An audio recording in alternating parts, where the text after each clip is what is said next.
अता कया दुनिया दौलत अता कया नंढड़े को नंढड़ी नेमत अता कया उनके मुझे तरफ का ॾिनल नेमत समझी शुक्र कंदो करे जिक्र कंदो करे इन करे जो फज़कुरूनी अज़कुरुकुम वशकुरूली वला तकफुरून। अल्लाह जो जिक्र कयो उनके याद कयो। रब करीम फरमायो बाना तवा मुखे याद कंदो त मां तवा के याद कंदुसे अवा मुझो जिक्र कंदो मां रब करीम तवा जो जिक्र कंदुसे ऐ मुझा बाना तवा जे मथो हक्का मशकुरूनी वला तकफुरून। ना शुक्रन मऊ नथो शुक्र करण वारा बंदा थी पो जिक्र करण वारा बाना थी पो ज़बान जो हक अदा कयो पंहिंजे दिल जो हक अदा कयो त मां रब करीम तव्हां खे नवाज़िया। फरमाए तो कुल बिफज़लिल्लाहि व बिरहमतिही फबिज़ालिका फलयफ़रहू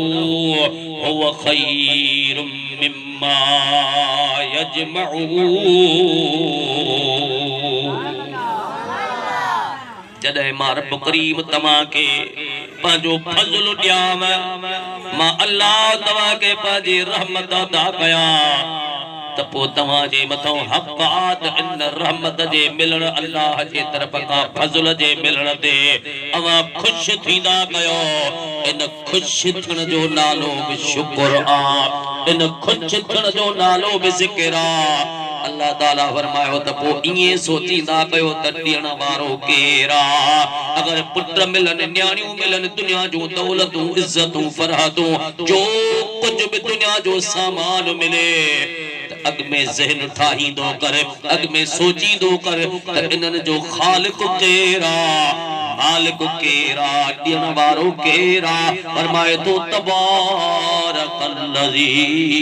बियदिहिल मुल्कु व हुवा अला कुल्लि शैइन क़दीर। मुल्क जो मालिक अल्लाह हुआ, धरती आसमान अर्श फर्श जो मालिक अल्लाह हुआ। वो बंदो घुरंदो बि अल्लाह को रब मिठा मेहरबानी कर मदद फरमा। अल्लाह ताला फरमायो त मां तव्हां जी कामयाबी तव्हां जी इज्जत तव्हां जो फलाह महबूद सोने नबी जे तरीके में रखियो थमे।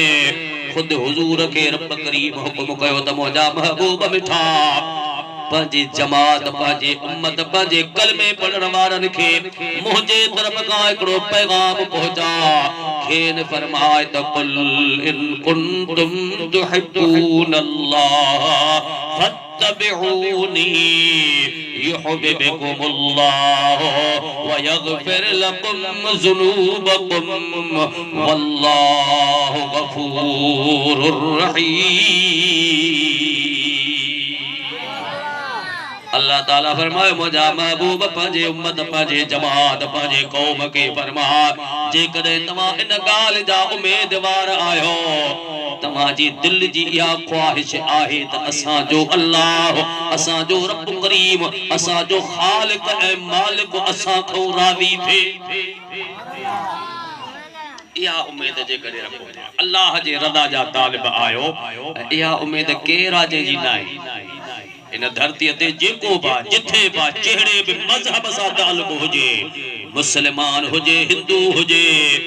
उन जी उम्मीद इहा आहे। मस्जिद में निमाज़ी पहुचंदो चवंदो अल्लाह जे रज़ा जे लाइ, सजद में चवंदो अल्लाह जे रज़ा जे वास्ते साजिदा। हाजी साहब काबे में चवंदो अल्लाह जे रज़ा जो तालिब आया। लेकिन जेके गैर मजहब हन हिंदू हन को मंदिर में बीठो को कलीसा में बीठो को गिरजा घर में बीठो को पुत जे अॻियों बीठो वा को पिपर जी पूजा थो करे को गौशाले जे गाबे जे भिक में बीठो के राम राम के उन को बि पुछंदो छा थो करी चवंदो पंहिंजे भगवान खे राज़ी थो कया पंहिंजे पुत खे ख़ुशि थो कया। कलीसा में नसारा हुजन यहूदी हुजन ईसाई हुजन उन्हनि जो बि मक़सद इबादत इन उम्मीद ते कंदा। पर अन्या धरती जे मथों त रंग बरंगी नज़ारा नजर ईंदा हन कंहिंजे हथ में प्याला हन कंहिंजे जंघुन में छेर ॿधी पई आहे नचंदे में ॾिठा विया छा थो करी हू बि चवे थो त नची करे कंहिंखे ख़ुशि करण जी उमेद कई थमे कहीं यकतारा खया कहीं ढोल खया कहीं चपड़ियूं वॼायो हू बि चवे थो त मुंहिंजो पंधु एॾे बुद्धि शद अल्लाह ताला फरमायो मुझा महबूब सब घुरन था सब चाहन था पर उनन के दस त कामयाबी जो दग त हिकड़ो आ सब दग ना आहिनि हिकड़ो रस्तो आ जेको हिदायत वारो आ कामयाबी वारो आ खटण वारो दग वो कहिड़ो आ ऐ मुझा सोना हबीब उनन के फरमाए त कुल इन कुंतुम तुहिब्बून अल्लाह फत्तबिऊनी युहिब्बुकुमुल्लाह व यगफिर लकुम ज़ुनूबकुम वल्लाहु गफूरुर रहीम। अल्लाह ताला फरमाए मुझा सोना नबी उन्हनि खे हुक्म कर त जेकॾहिं खटण चाहियो था अल्लाह जी रज़ा चाहियो था त पोइ रसूलुल्लाह जे तरीक़े ते अमल कयो हुजूर जी ताबेदारी कयो सुणे नबी जी गुलामी में अचो मुस्लमान बा जेके ॻाल्हियूं अल्लाह जे सुणे नबी जायज़ करार ॾिनियो उन्हनि ते अमल कयो जिन ॻाल्हियुनि खां अल्लाह जे रसूल रोकियो आ मनो कई आ उन्हनि खां रुकजी पवण जो नालो इताअत ऐं ताबेदारी आ अज अदा अंसार तोखे मुबारकबाद पेश कयूं पिया असां मुबारक बोॾी रहमत वारे दरबार मां मुबारक तोखे अॻु मिली चुकी आ छो त उनखे मलाइक फरिश्ता मुबारकबाद पेश करण ईंदा आहिनि जिते अल्लाह जे महबूब जो ज़िक्र थींदो आ रसूलुल्लाह सल्लल्लाहु अलैहि वसल्लम हज़रत अबू दरदा रज़ियल्लाहु ताला अन्हु सां गॾु हज़रत अबू आमिर अंसारी जे घर आया हाणे फरमायो आमिर किथे आ मातबानी जो बार हाज़िर आ हाणे फरमायो असां बची आऊं से ॿुधायो वई कोन अमा रहमत लिल आलमीन हुजूर मुझे कखन में हाणे फरमायो आमिर मां अची वियो आया से मूं त पंहिंजी जमायत पंहिंजे माइटन खे गॾु कयो हो में हुजूर फरमायो त आमिर कम अहिड़ो कयो थी ज़िक्र अहिड़ो कयो थी मां पोइ पहुतो हां अर्श तो मलाइका खे पाता थी तुझो घर फरिश्तन सां भरजी वियो आ एतरा मलाइका अची विया थी आसमान का सुई छलियो में पट ते खान पवंदी तुझो घर मलाइकन सां फरिश्तन सां भरियो पियो आ ऐ अबू आमिर अज रब करीम तुझे ला जेकी भी तुझे हिन महफिल ज़िक्र वारी में गॾु थिया हल उन्हनि सभिनी जे हक़ में पंहिंजे रहमत जा दरवाज़ा खोले छॾिया आहिनि ऐं आमिर ॿुधी छॾिजा अॼु रब करीम तव्हां जा गुज़िरियल कबियूं कोताहियूं गुनाह बि बख़्शे छॾिया आहिनि पर मां अॼु तो वटि जीअं आयो आहियां जेको बि मुंहिंजो उम्मती मुसलमान क़यामत ताईं इएं कंदो जीअं तो कयो आ वो भली मंगन वारी हुजे ॻोठ कौड़ाणी खान मेतलन जो हुजे अगर हिंदुस्तान हुजे अरबस्तान हुजे कराची कश्मीर कहिड़ी भी दुनिया जे कुंड में पंहिंजे घर में ओताक में ऑफिस में हट में दुकान में बन्नीअ में ज़मीन में जहिड़े भी चौक जगह ते गॾिजी करे इन तरह ज़िक्र कंदा जीअं तो करायो आ जीअं मां तो वटि आयो हां जीअं मां उन वटि बि ईंदो आहियां एडी वडी मेहरबानी आ त हिननि गॾजान जो क़दर कयो असां के दोस्त चवंदा आहिनि साईं तव्हां वाइज़ ॿुधाईंदा हो पर हिकड़ी ॻाल्हि असां खे ॾुखी लॻंदी आ तव्हां चवंदा हो ॾाढा चओ त सुभान अल्लाह असां होरिया चऊं ॾाढा चऊं पर असांजी उहा त पंहिंजी मर्ज़ी अदा इन में तव्हांजी भलाई आ भलाई न हुजे त न चवंदासीं हाणे हिकु दफ़ो सुभान अल्लाह चओ त पोइ भलाई ॿुधायां दुआ खे वेझाओ मुहबत सां हाणे दुरूद बि हिकिड़ो दफ़ो पढ़ो सल्लल्लाहु अलैका या रसूल अल्लाह वसल्लम अलैका या ये निकाह सुन्नत रसूलुल्लाह जी कंहिंजी सुन्नत आ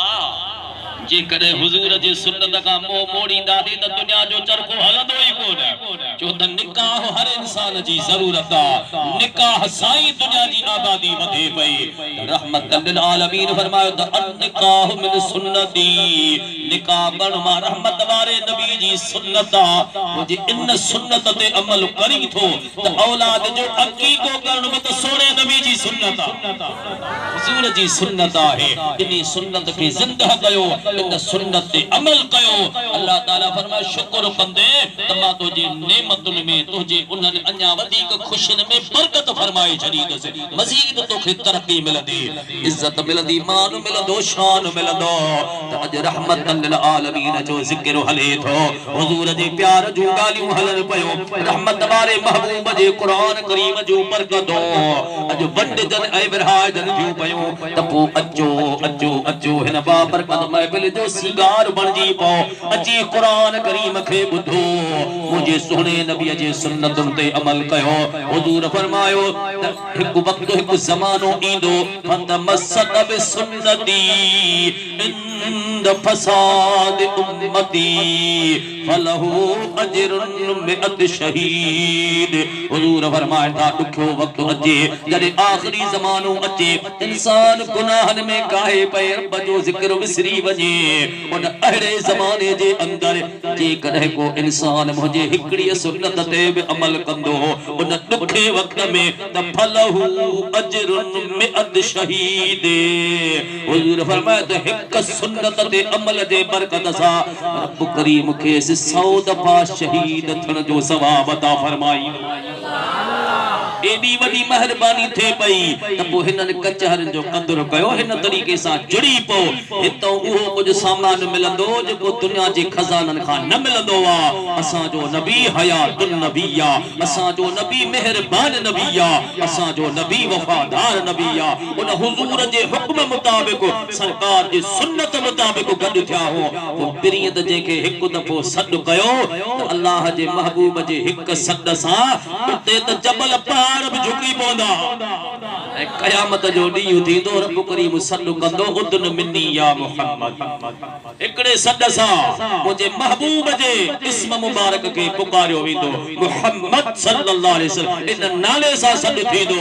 त अल्लाह अकबर हिक न लख इंसान ड्रोड़ंदा टुकंदा उते जे बिया करीम जिब्रील के हुकुम कंदो जिब्रील मुंह त सद कयो पाजे महबूब के सब हित बीठा मजा रब मिठा तमा सद कयो त मोहम्मद करीम अचे इनन सबनी जो नालो मोहम्मद सबनी पाण दे समझो डुकंदा आया हुकुम थी दो जिब्रील जे जो नालो मोहम्मद मा रब करीम इन इस्म जे बरकत सा इनन के कांटे दे न वठी वन मेरिट लिस्ट में नालो हणी खटे विया मार्गो लिखी छरियो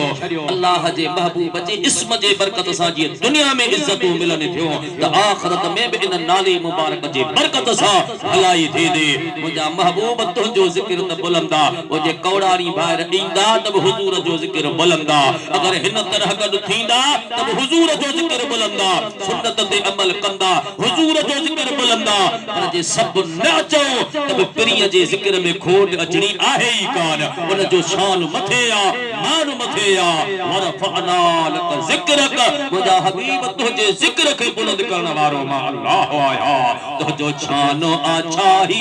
प्यारा मुजा मोहब्बत मदीने वारा तुझो शानो अच्छा ही प्यारा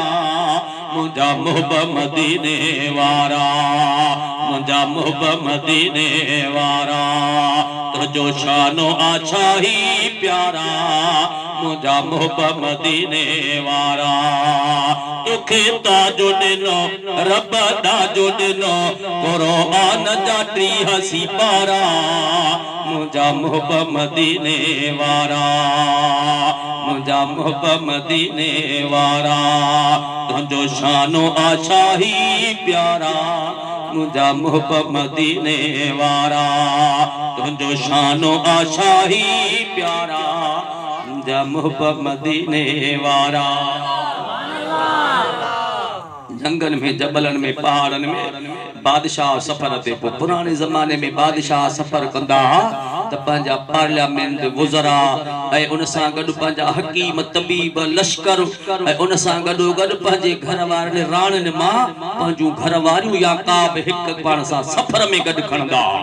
उन सफ़र जे दौरान बादशाह सां वॾी पार्लियामेंट जा वुज़रा बि गॾु हा, हकीमनि मां हकीम गॾु हा, लश्कर बि गॾु हा। उन ज़माने जे मुताबिक़ खेसि हिकु राणी बि तख़्त ते गॾु आहे।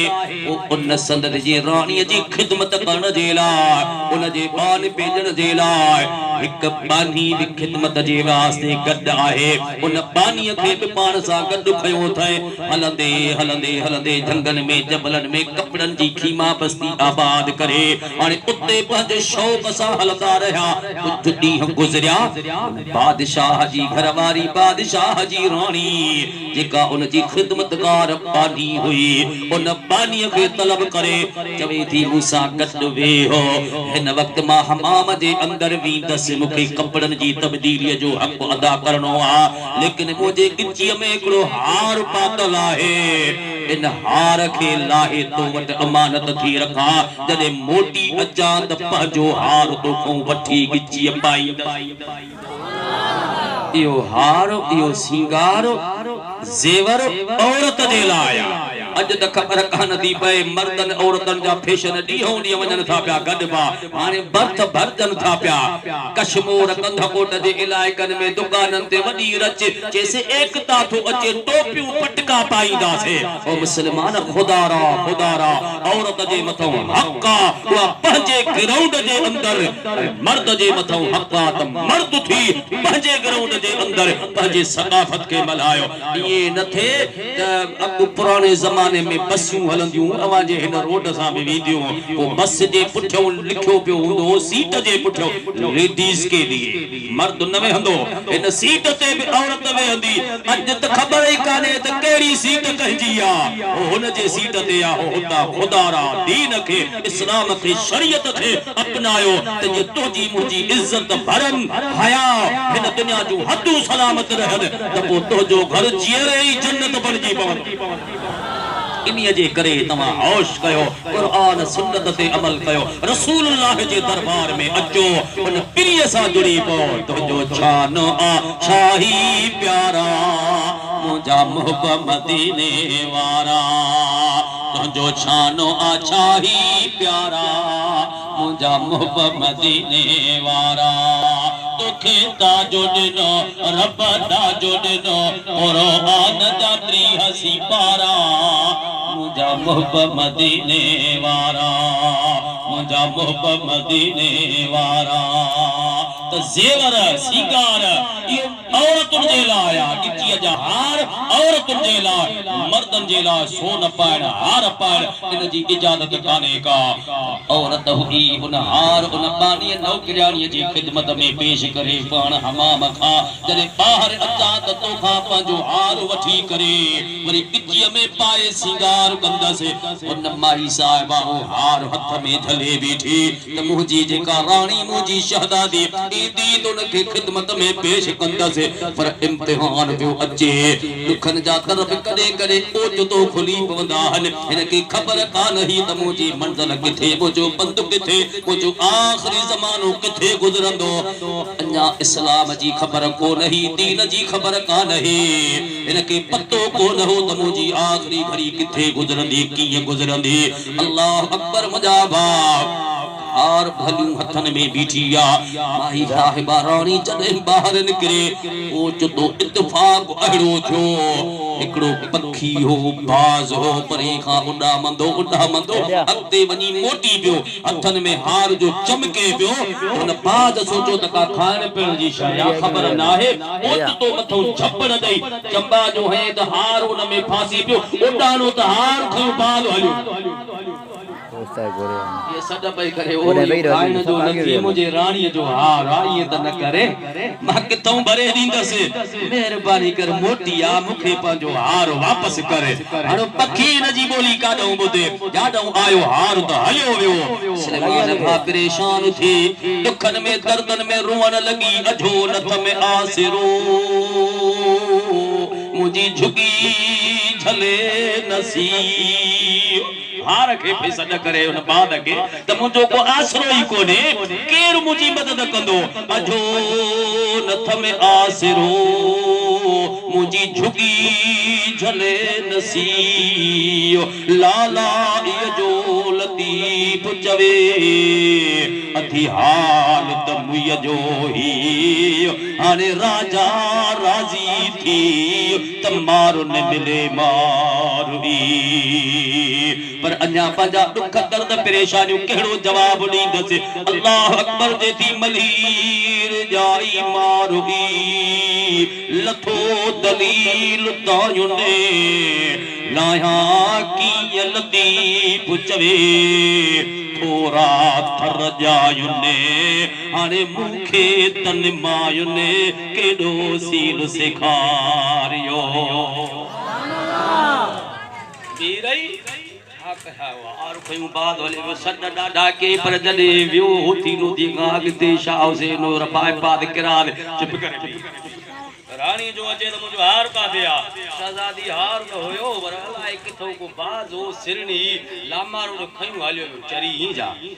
बाज जो हार सा छा वनी को गोश्त हो बोड़ मानी चांवर तो कोट छो खणी वियो जे खबर ना है छो खणी बाज वियो कि तू चरिया हार तो वटा तोखाई वसूल थींदो बादशाह तुई रिपोर्ट पाती खबर पई बादशाह सामू डिठो मुझो हार किथे बाद खणी वियो जे रातो की रात ते तिक सुबह ते हार पेश कजा न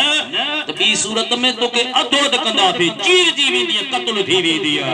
या धमकी मिली बादशाह पंजे लेखे के रात थी बंद कोठीअ में वेठी आ हाने पक थी त हार मिलंदो ही कोन बी सूरत में कत्ल थी वेंदा में मार जी वेंदा में हाने हुन हार जी पचरत छडी पर ॾिठे त मुझो आखिरी टाइम आखिरी रात आ फजर ते मौत अखन सा ॾिसंद में ओ जेके मोहलत हिकड़ी रात जी आ या रात उन जी कीअं गुज़रंदी जेके पक्को यकीन थियो त फजर ते मुझे कत्ल जो हुक्म जारी थी चुको आ अदा पो लगी जन लोरी डूंगर से डोरी दियो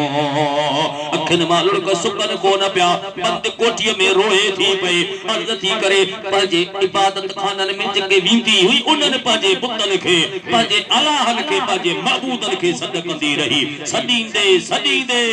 अधु राति गुज़री वई पर जेके गैरुल्लाह आ जेके पुत आ जेके मिन दूनिल्लाह आ उन्हनि मां त कुझु थियणो ई कोन्हे उहे कंहिंजी मदद करे ई न सघंदा कंहिंजी ॿुधंदा ई कोन्हनि असुर खां पोइ दिल में सोचे एतिरा इलाज कया त में सॾ में न मिलियो ये ॿुधंदा ई कोन ॿुधंदी हुयमि त मके पाक में अल्लाह जो आख़िरी नबी अची या खबर में ॿुधंदी आया ॾिठो कोन थमे हाणे मको पाक बि कोन ॾिठो थमे पर अॼु उन मके वारे आख़िरी नबीअ खे बि हिकिड़ो सॾ त करे मन का ओडो मेहरबानी थी पे जिथों जेको धक मिलंदो उते माण्हू मरीज़ त मरीज़ आ न सही हिन उतों भी मदीने पाक ॾे मोहड़ो करे सॾ थी करे मुंहिंजा साईं दुनिया जा दर मुंहिंजे लाइ बंदि थिया फजर जो सिज उभरंदो त मौत मुंहिंजी मुक़द्दर बणबो जेकॾहिं आख़िरी नबी मके में आही अगर सचो ही त मदद फरमा हिन दुखे वक्त में मुझे मथा मेहरबानी थे मुझा से सदी दे असुर जो टाइम अचे गड्डु थियो बाख पटण जी महल ही अखिन मो गोड़ा किरदा रहा सदी रही बुधी ज़ारियो निमाणिया जो बुधी ज़ारियो निमाणिया जो अची रस या रसूल अल्लाह बुधी ज़ारियो निमाणिया जो आका बुधी ज़ारियो निमाणिया जो अची रस या रसूल अल्लाह अची रस या हबीब अल्लाह आहे तवज्जो वे अंदऊ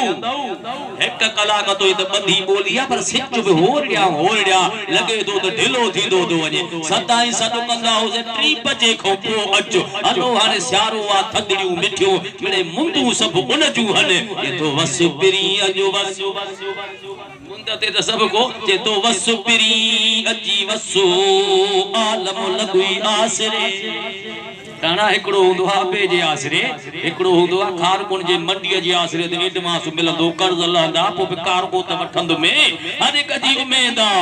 के जी उम्मीद माइटन में के जी आसरो उम्मीद दोस्तन में हुंदो आ मुजा सोना हबीब कजो आसरो जे मिटन में हुंदो कजो आसरो बनन जमीन खजन केलन बागन में हुंदो पर तुझे जात जे ला सजो जहान आसरे में थी अल्लाह जे बहाने सदु कयो सोना तुझे ले हिकु त कोने सुपिरी अची वसो आलम लगुई आसरे हारे की न तरसो मुदू मोटी आयो ओ मजा से तुझी मेहरबानी थी दे तुझो एहसान थी पोंदो जेकदे हिकु दफो महबूब जो करम थी पे हिकु दफो कजे मथा मेहरबानी थी पे अल्लाह अकबर कतरो बजे करे उन दर्जो मिली पे तो उन कतरे के बेकनार बहर मिलण जो दर्जो मिलंदो जह में सदियो हिकड़ो दफो मेरे करीम से अगरे कतरा किसी ने मांगा वठण वारे जे कदे एकड़ो कतरो घुरियो पंहिंजे ताकत मुताबिक घुर कई पर महबूब उनखे पंहिंजे शान जे मुताबिक ॾिनो मेरे करीम से अगरे कतरा किसी ने मांगा दरिया बहा दिए हैं दुर्बे बहा दिए हैं दरिया बहा दिए हैं दुर्बे बहा दिए हैं तो उन औरत बंद कोठीअ मां सॾ कया रहमत लिल आलमीन खे सॾ थी करे मदीने जा घोट मदीने जा घोट सुनो असां जा सॾड़ा हर मुबारक पेर इहो आसी तुझे आसरे सोना नबी दुनिया जा दर बंद थी विया आखिरी हबीब मुझे मदद में अचो हुन कलमो कोन पढ़ियो हो अञा इस्लाम जे हथन खां बि परे हुई असां जो महबूब पंहिंजन जे हक़ में त रहमत आ पर प्रीत परावन जे हक़ में बि रहमत आ जह में सॼो जॾहिं सॼो जिते सॼो परावन मां हुई झंगन में जबलन में सॾे थी पई ओ सोना नबी हार वट कोने बाद खणी वियो फजर ते कत्ल कंदा ना हक कुसी वी दम कुसूर बि कोने मुजो दोह बि कोने मदद फरमा रहमत लिल आलमीन तुझी अजमत कुर्बान ओ मुजा से सद महबूब जे पाक दरबार में पहुता हुजूर का का बि शइ परे कोने लिकल कोने उन झंगन में सद कयो सुती खीने जे अंदर जबलन पहाड़न में पया पतो तदह पियो त रहमत लिल आलमीन सुतल के उठा मौती छोती रोई केड़ी तकलीफ पती दी दा सद क्या थी रड़ियों कयूं थी ओ मुजा राणा हार खजीयो पाग खणियो पान फरमा रो न कंद मते कर सुबह असा सक सूदो बाग तो वटी इंदो वो तो खुश आई न तो के जो पंजो हार मोटाए नहीं वजे से की इंदो पान फरमाई हो असा जो कमा मां सजे जान जे ले रहमत आया ए तो हिकड़ो पखिया पर पखन पई पचार सबने पखन जो मां नबी आया पखन पई पचार अज जाम तमाची आयो मुरकन मलाहन जा मथे बंधन बार वडी जाम जमार जहमियारियों मोखियों तुझो शानो अच्छा ही प्यारा मुझा मोहब्बत मदीने वारा तुझो शानो अच्छा ही प्यारा मुझा मोहब्बत मदीने वारा तुझो शानो अच्छा ही प्यारा मुझा मोहब्बत मदीने वारा तुखे ताजो दिनो रब ताजो दिनो और आन जात्री हसी पारा मुझा मोहब्बत मदीने वारा मुझा मोहब्बत मदीने वारा तुझो शानो अच्छा ही प्यारा मुझा मोहब्बत मदीने जो फरमाया तो के हार मिलन तो बाद इंदो बधाने रो नानक मते कर हां जो माल की थी डाडी दिलेर सुबह जो से जो करियो सडो जो वटी अचो अचे पे त बा लोड़े पे कंद मथे करे पे बादशाह के छाती हो मानू मौत सी ब्लड प्रेशर लो थी विंदो गिरी पोंदा ने टेकणो ते हलन ॾाढी दिलेर थी वई बादशाह जो त दे खबर हार किथे आ जे अचण वारो किथों केर खणी इंदो जे जेको खणी वियो आ ओही खणी इंदो केर खणी वियो चे बाद खणी वियो जे लगे तो रात में तो जो दिमाग हली मौत जो बुधी तुजी नफ्सियात कम न थी करे साइको तो जो फैला जे तो बादशाह फैल ना है तू चरी थी वही बादशाह मा चरी नाया केर चरियो आ जे थी चरियो सो लोग मां किथे आया चरी चरियो सो लोगो जो चरन खे चरियो चवे अदा चरन ॾिठो सो दे सियाणा सिकन जन ला ओ बादशाह बंद कोठीअ में उहो कुछ ॾिठो थम सजी उम्र सिकंदे पर तख्त ते बि न मिलंदो के उहो कुछ अजो की रात में मिली वियो आ पर मिलियो दुखन में दुख ॾिठ में जॾहिं तकलीफ़ूं ॾिठ में जॾहिं दर्द जागी पिया सूर जागी पिया हिकु सॾु कयो में दुनिया जा दर बंद थिया जिते दुनिया जा दरवाजा बंद थींदा उते रहमत वारे हबीब जी रहमत पाचे रहमत लिल आलमीन नबी जी मेहरबानी थी पए त पो सब सांगे सौला बस मुके हुक्म मिलियो आ त बाद अची विंदो हार खणी ईंदो बादशाह परेशान निहारे चे तो त गालियूं त अजीब थी करी पई बीठे बीठे जॾहिं सॾु थी करे मुंहिंजा महबूब मिठा मेहरबानी फरमा टाइम थी वियो आ वक्त थी वियो आ बीठा ही होया एक सद करण को पो पतो तरे पियो सागो बाज उडामदे हार खयो थो हे दंग जा न्यापा न समझजो त को कौड़ानी भावर जे वाह जे कप ते शाख ते अचे गरु जादे पर अगी को थियो देगियूं पचायूं से ताम वराया से न ए पक्को यकीन समझजा जिम्मेवारी जी स्टेज आ हे जेको मा गुफ्तगू कया पियो मुस्तनद मुझे महबूब जे हदीस जो किताब बुखारी शरीफ ये हदीस पाक बुखारी शरीफ जो हिस्सो उते लिखल आहे तवज्जो कर अज नेट दी हले अलाए जे कहिजू गालियूं करे दियो न असा पंजे प्रिय जो गालियूं कंदा हो रब चहजे करे कुछ हालियूं कयूं रब चहजे करे कुछ हालियूं कयूं अचो सोहणे हबीब जूं ॻाल्हियूं कयूं अचो सोहणे हबीब जूं ॻाल्हियूं कयूं रब चहजे करे कुछ हालियूं कयूं रब चहजे करे कुछ हालियूं कयूं अचो सोहणे हबीब जूं ॻाल्हियूं कयूं अचो सोहणे हबीब जूं ॻाल्हियूं कयूं अदा रब चहजे करे कुछ हालियूं कयूं रब चहजे करे कुछ हालियूं कयूं अचो सोहणे हबीब जूं ॻाल्हियूं कयूं अचो सोहणे हबीब जूं ॻाल्हियूं तवज्जो जागो था उन मुझे महबूब जी अज़मत कुर्बान हार जो मिलियो तो बादशाह देखी मां तू तो सच्ची आ हे हार के बाद खणी वियो पर बुधाए ते बाद मोटी की हाल या ताकत कबिया जिन ताकत जे सदके त जहान ठयो थी बादशाह तो जी बादशाही मिट जी वींदी खाक में मिली खाक थींदी अज आही सुबाने न हुंदे पर इहा शहनशाही क़यामत तो सलामत रहंदी आबाद रहंदी उन प्रिय जो पैगाम क़यामत ताईं हलंदो आखिरी नबी के सॾु कयो थमे दर्द बुधाय में सूर बुधाय में उन प्रिय मेहरबानी फरमाए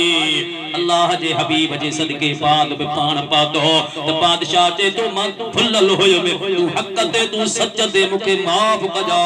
तुके तकलीफ दिनी थमे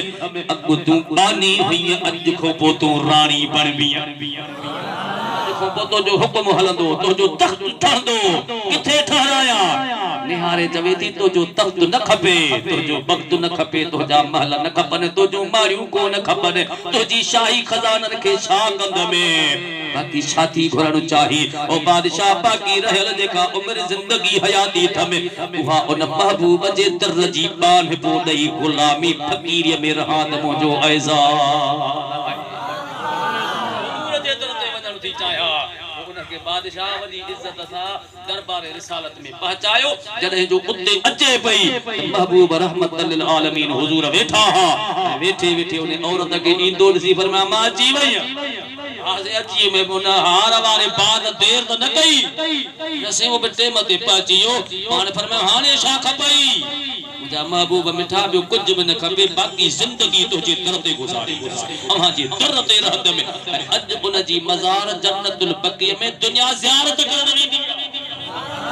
चवण जो मक़सद ही आहे त जेको रहमत वारे हबीब जी सुन्नत सां जुड़ी पवंदो हुजूर जे तरीक़े ते अमल कंदो वो जग खां आसूदो आहे हिन दुनिया में भी उन जी इज्जत आहे त क़ब्र क़यामत में उन जो मान मथे आहे शान मथे आहे रहमत लिल आलमीन जे दरबार में कई अहिड़ा मिसाल मिलंदा हा हुजूर खे जह बि सॾियो जॾहिं बि सॾियो अल्लाह ताला त असांखे समझायो लक़द मन्नल्लाहु अलल मुमिनीन इज़ बअस फीहिम रसूलन मिन अनफुसिहिम यतलू अलैहिम आयातिही व युज़क्कीहिम व युअल्लिमुहुमुल किताब वल हिकमा व इन कानू मिन क़ब्ल लफी दलालिम मुबीन अल्लाहु अकबर महबूब जे हुस्न जमाल ता कुर्बान अल्लाह से फरमाया मुझो त एहसान तो मुझो थोरो थव एडन मेहरबान वारो नबी मा तवा के अता कयो उन हबीब ते कलमो पढ़ियो थव जे जे मेहरबानी जी का हद ही काने चाहे बि सॾियो जिते बि सॾियो लखे इंसान सॾींदा हा पर पखी बि ईंदा हा जानवर बि ईंदा हा रसूलुल्लाह जे दरबार में बिरी पंहिंजे दर तो के खाली न मोटायो के वापस को न कयो अज रहमत लिल आलमीन जी उहा मोहब्बत प्यार वारी रहमत वंड जे विराजे पई उहा दरी बंद नाहे उथी भी रुगो सद कंदो करे उन प्रिय जो गालियूं करण आया हो उन हबीब जो जिक्र करण आया हो वो शुक्र भी कयो ता अल्लाह से बचड़ो दिनो दी पुत्र दिनो थी अकीको कंदा से जिक्र कंदा से शुक्र कंदा से तो जे सुन्नत ते अमल कंदा से वो जेको रसूलुल्लाह जे सुन्नत ते अमल कंदो वा त सब सांग ही सौला दी एक साल खां कुछ 2 महीना शायद अगते थियान अदा आशिक से मुके हुकुम कयो सही तारीख हिकड़ी रखियो वञो अदा अंसार जे शादी जे लाइ तो जुमे जो दी तो बनजे पियो जे जुमो अरबा बि कबूल जेड़ो बि तक ठहे उन सां जुड़ी पवंदा से ऐ साल खैर जो बस गुजरियो आ या सुन्नत जी बरकत आहे रसूलुल्लाह जे मिलाद जी बरकत आहे दुनिया वारो बुधी छड़ियो अलल ऐलान चवण जो हक जे रसूलुल्लाह जे सुन्नत सां इब्तिदा कई कुरान जे बरकत सां इब्तिदा कई महबूब जे मिलाद सां इब्तिदा कई उन जो बरकतूं जी अज वडजन थियूं असा के कई उम्मीद आ जे साल में ही बरकत थी आ त इहे बरकतूं दी होडी वध रहमत वधंदी अल्लाह जे महबूब जे दरबार जो मेहरबानी खुटण जो त आहिनी को न रब जहे करे खुशहालियूं कयूं रब जहे करे खुशहालियूं कयूं अचो सोहणे हबीब जूं ॻाल्हियूं कयूं अचो सोहणे हबीब जूं ॻाल्हियूं कयूं अचो सोहणे हबीब जूं ॻाल्हियूं कयूं रब जहे करे खुशहालियूं कयूं रब जहे करे खुशहालियूं कयूं अचो सोहणे हबीब जूं ॻाल्हियूं कयूं अदा सोहणे रसूल जूं ॻाल्हियूं कयूं मिठा सोहणे हबीब जूं ॻाल्हियूं कयूं जागो था आयो और दुरूद पढ़ायो सल्लल्लाहु अलैहि या वसल्लम अलैका या हबीबल गालियूं त ताब कंदा होटलन दे वे हो त गाल रखो न जा अचो ओता कोन में न गालन वारा त आहिन पर अच चार दीवारी जे अंदर घर में सब को गालियूं कॾहिं कॾहिं कन ॾींदा हूं छा था चवन हिकड़ो अदो बे के यार कल यो सामान विराए जे पियो मिलियो न पाथे हिकड़ो कटो भी कोन ॾिनो ॾींदा ई कोन काट था रुगा वठन पिया ये भी त गालियूं पिया कन अदा देखा कोई भित किरी पई आ मुंजी बाकी कोठो वाला को अञा त बीठो ई गालियूं कोठन जे गालिन में कुछ को कटन जे गालिन में कुछ ऐ मुजा सा एड़े तरीके सा ऊपर जी दुनिया जे बाजारन जे गालिन में कुछ को होटलन जे गालिन में कुछ सबको पंजी पंजी उम्मीद पेश कंदो वा वडेरन जा तर बीठो दिसंदो को हाकमन हुकूमतुन जा तर बीठो गोलीदो पर मुजाबा सब गालियूं पंजे जगह ते अल्लाह जे महबूब जूं जेकी गालियूं उन जो नालो इबादत उन जो नालो कुरान उन जो नालो दीन उन जो नालो सुन्नत रसूल रब चहजे करे कुछ हालियूं कयूं रब चहजे करे कुछ हालियूं कयूं अचो सोने हबीब जूं गालियूं कयूं अचो सोने हबीब जूं गालियूं कयूं रब चहजे करे कुछ हालियूं कयूं अचो सोने हबीब जूं गालियूं अदा मगरिब थी वेंदो सिज लही वेंदो इहो जेकॾहिं पोयों जो पार न हुजे हा न सही त पोइ कलाक में त मामलो बणिबो ई कोन्हे हिते घंटनि जूं ॻाल्हियूं हलंदियूं हल पर मगरिब जी निमाज़ जो मसइलो बि बणिबो वरी हे जेके देगियूं जमियूं इहे नंगर बि जमायत जे आॾो थींदो हाणे दुरूद मोहब्बत सां पढ़ायो बसि दुआ जे वेझाऊं चओ सल्लल्लाहु अलैहि या रसूल अल्लाह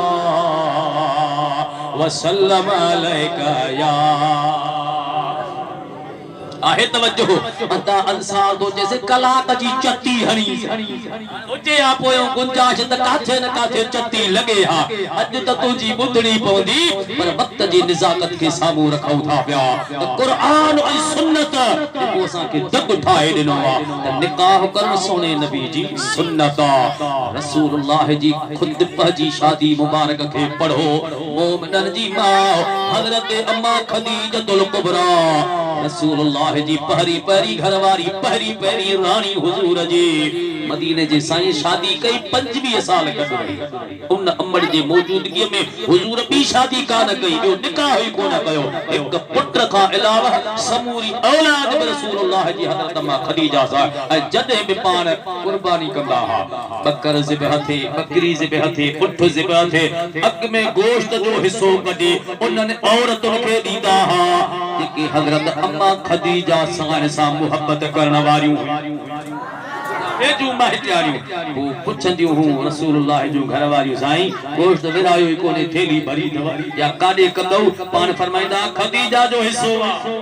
मोमिनन जे मां जो हिस्सो आ से पोइ के खे ॾींदो पान फरमाए जेके उन खदीजा सां मुहब्बत करण वारियूं हे उन्हनि खे ॾींदासीं मालूम थियो त रसूलुल्लाह जो ज़मानो मुबारक मान छ ऐं हर ज़मानो हुजूर जो आ उन महबूब जी सुन्नत आ मदीने जे साईं फरमायो जे करे पुट जमे औलाद जा चार हक अपे अम्मा ते आहिनि पहिरियों पहिरियों हक त तुंहिंजो नालो सुनो इस्लामी नालो हुजे बा मक़सद नालो हुजे ऐं ॿिए नंबर ते हक आ त उन जो सुन्नत मुताबिक अकीको करे टे नंबर जो हक आ सुन्नत मुताबिक उन जो तोहर कराए ऐं मुजासी हे सुन्नतुन असां के समझायो हुजूर जे तरीक़े समझायो महबूब जे सुन्नतुन ते अमल कंदासीं त खटींदासीं पोइ हिकिड़ो आहे सिलसिलो खुशियुनि जो हिकिड़ो आहे दुखनि जो दुखनि में बि सुन्नत जो तरीक़ो मौजूद आ त खुशियुनि में बि सुन्नत जो तरीक़ो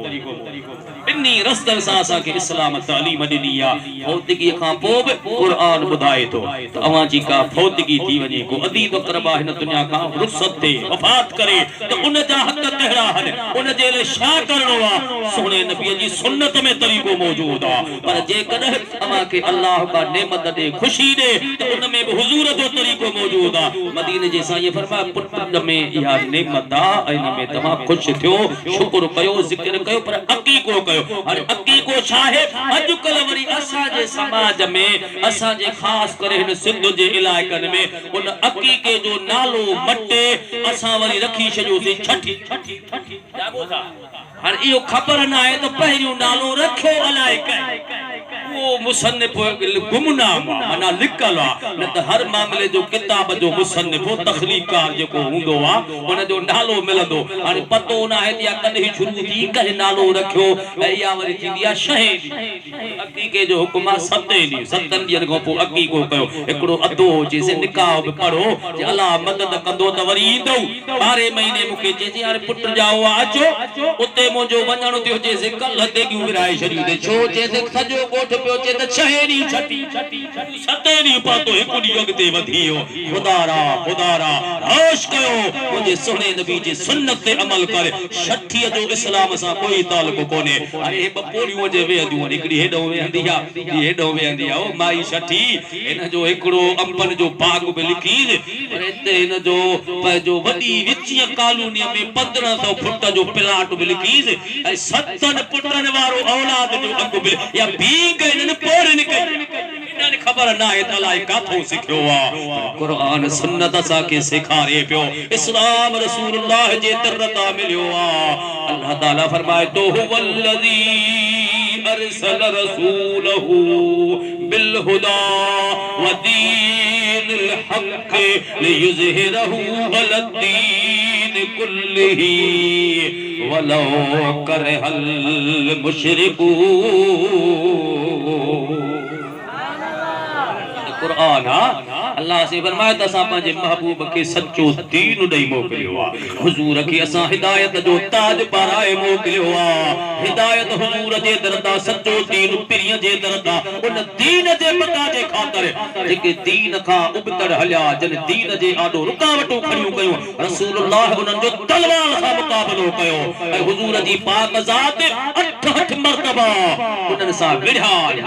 जंगियूं कयूं जेके दीन जा दुश्मन हा इस्लाम के खत्म करण की कोशिश करे पिया मुसलमान भा दीन जे आनन वारो अल्लाह जो हबीब दीन खणी अचण वारो रसूलुल्लाह पर इन दीन के पचाइण वारो हजरत इमाम हुसैन पाक दीन जे मथा वरी जेकॾहिं यजीद वारो दौर आयो त उन यजीद सां मुहाड़े अटकाइण वारो धरतीअ ते लख माण्हू हुया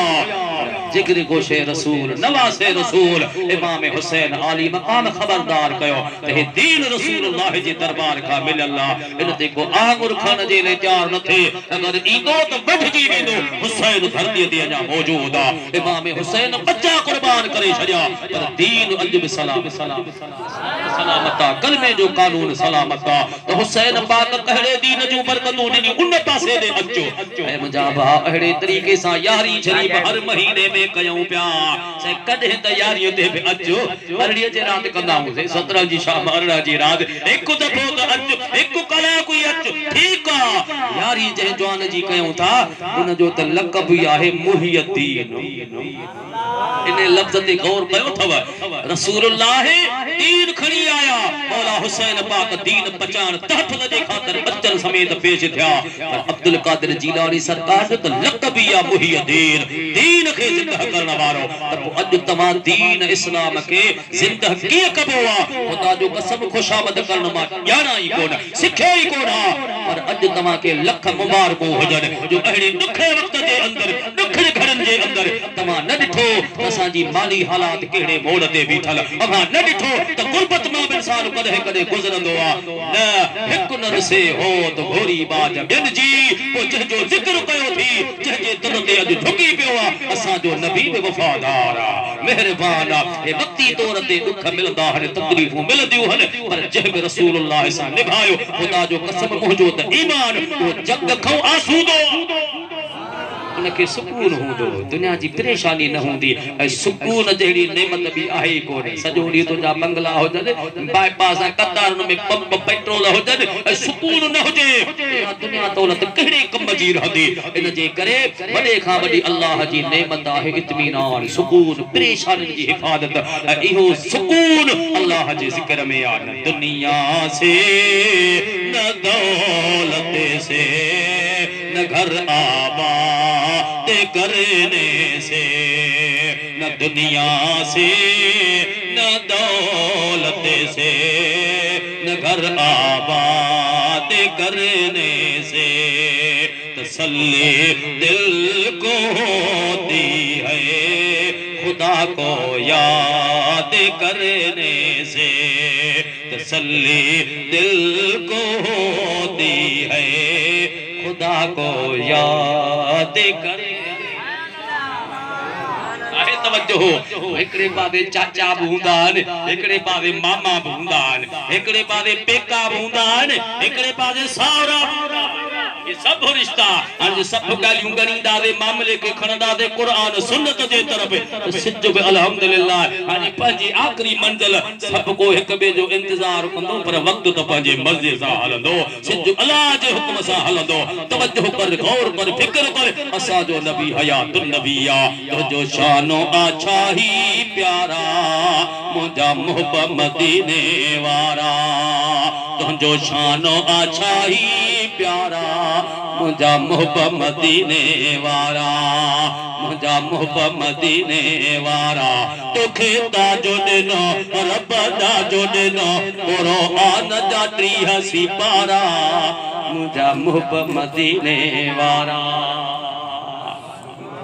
अल्लाह जा सोना नबी रात जो टाइम सियारो थद मोहब्बत प्यार सा अल्लाह जा हबीब